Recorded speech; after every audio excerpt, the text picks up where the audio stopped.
어렸을 때를 떠올려 봅시다. 뛰어놀던 운동장, 친구와 싸웠던 순간 등 다양한 기억이 떠오를 겁니다. 그런데 이 기억들이 진짜일까요? 우리는 예전부터 기억이란 사실을 단단하게 보존한 것이라 생각했습니다. 여기서 중요한 것은 사실을 보존한다는 것이죠. 그러나 기억은 사실을 허구로 만들어버리기도 하고 허구를 사실로 만들어버리기도 합니다. 이 주장을 펼친 것은 미국의 심리학자 엘리자베스 로프터스였습니다. 그녀는 기억이 사실의 보존을 넘어 매번 재구성된다고 생각했죠. 예를 한번 볼까요? 타이터스는 31살이었고 시애틀에 살았습니다. 어느 날 약혼녀와 함께 저녁을 먹고 돌아오는 길, 한 경관이 그들의 차를 불러 세웁니다. 하필 타이터스가 몰던 차가 그날 한 여성을 거탈한 남자의 차와 비슷했기 때문이죠. 게다가 타이터스의 얼굴이 하필 범인과 약간 닮았었나 봅니다. 경찰은 타이터스의 사진을 찍어 피해자에게 보여줬습니다. 피해자는 사진을 보자 처음에는 얼굴이 범인과 비슷한 것 같다 라고 했죠. 하지만 이로 인해 결국 타이터스는 재판에 회부됩니다. 이때 피해자는 증언대에 서서 이렇게 말합니다. 저 사람이 맞다고 절대적으로 확신합니다. 결국 타이터스는 유죄 판결을 받고 말았죠. 그는 자신의 무죄를 주장했지만 받아들여지지 않고 수감되었죠. 나중에 그는 어떻게 되었을까요? 결국에 무죄가 입증되기는 합니다만 약혼녀는 사라지고 35살에 비극적인 죽음을 맞이합니다. 도대체 왜 피해자의 증언이 가장 비슷한 사람 같아요 해서 저 사람이 맞다고 절대적으로 확신합니다로 바뀌었을까요? 로프터스는 말합니다. 우리의 기억은 위키피디아처럼 매번 재구성되기 때문이다 라고 말이죠. 이를 증명하고자 그녀는 거짓 기억 실험을 진행합니다. 한 사고 현장을 사람들에게 보여준 후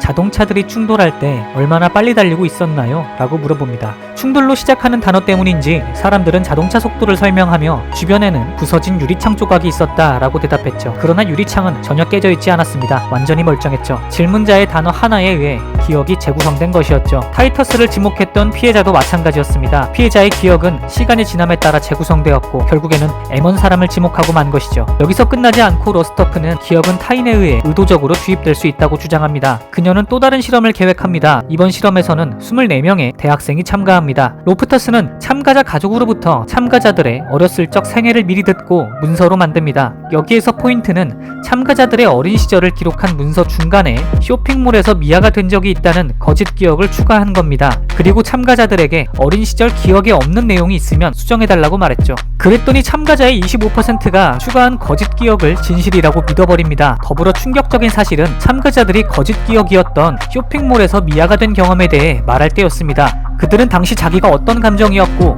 쇼핑몰의 구조는 어땠고 심지어 눈물을 닦았던 수건의 감촉이 어땠는지와 같은 구체적인 기억까지 만들어냅니다. 참가자들 스스로 거짓 기억을 마치 원래의 기억인 것처럼 착각하고 재구성했던 것입니다. 그녀는 이 실험을 통해서 기억은 누군가에 의해 의도적으로 주입될 수 있다는 주장을 뒷받침합니다.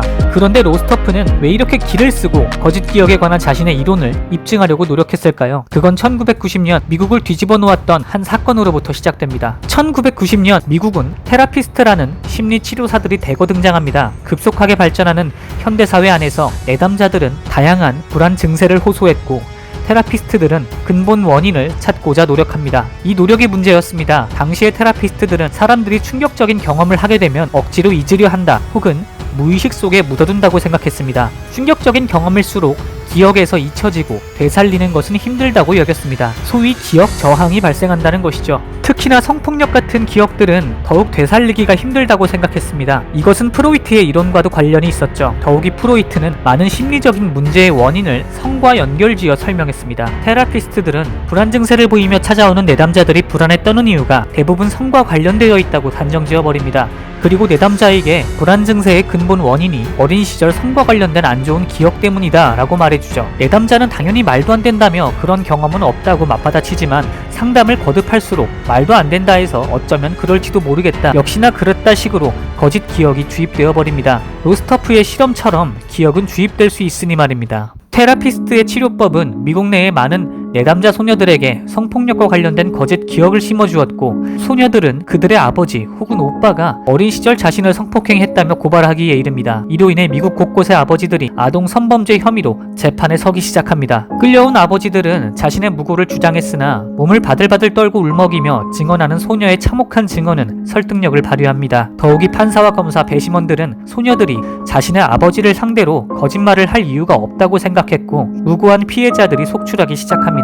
상황이 여기까지 오니 로스터프 교수가 나섭니다. 그녀는 기억은 얼마든지 주입이 가능하다. 소녀들의 말만 듣고 판단을 내려서는 안 된다라고 이야기했죠. 그러나 검사들은 세부적인 기억은 바꿀 수 있어도 성폭행 같은 충격적인 사건을 혼동할 리는 없다. 꾸며낸 것이라고 보기에는 너무나 세세하다라고 받아칩니다. 이 때문에 로스터프는 자신의 주장을 뒷받침할 실험을 해야 했습니다. 거짓 기억이 주입 가능하다라는 걸 증명할 만큼 강하면서도 참가자들에게 트라우마를 주지 않을 만큼 윤리적인 연구여야 했죠. 이를 위해 앞서 소개했던 24명의 대학생들을 대상으로 거짓 기억 실험을 진행하게 되고 자신의 주장에 설득력을 얻게 됩니다. 결국 우후죽순으로 고발되던 부모들의 숫자는 줄어들었고 무고한 희생자도 줄일 수 있게 되었죠. 기억은 유동적입니다. 그리고 다른 사람에 의해서 주입될 수 있죠. 다음 시간에는 다른 사람에 의해 스스로 의심을 불러일으켜 현실감과 판단력을 잃어버리는 현상, 가스라이팅에 대해서 알아볼 겁니다. 알면 알수록 인간의 정신이란 강하고 단단하되 부서지기가 쉬운 것 같네요. 서프라이즈였습니다.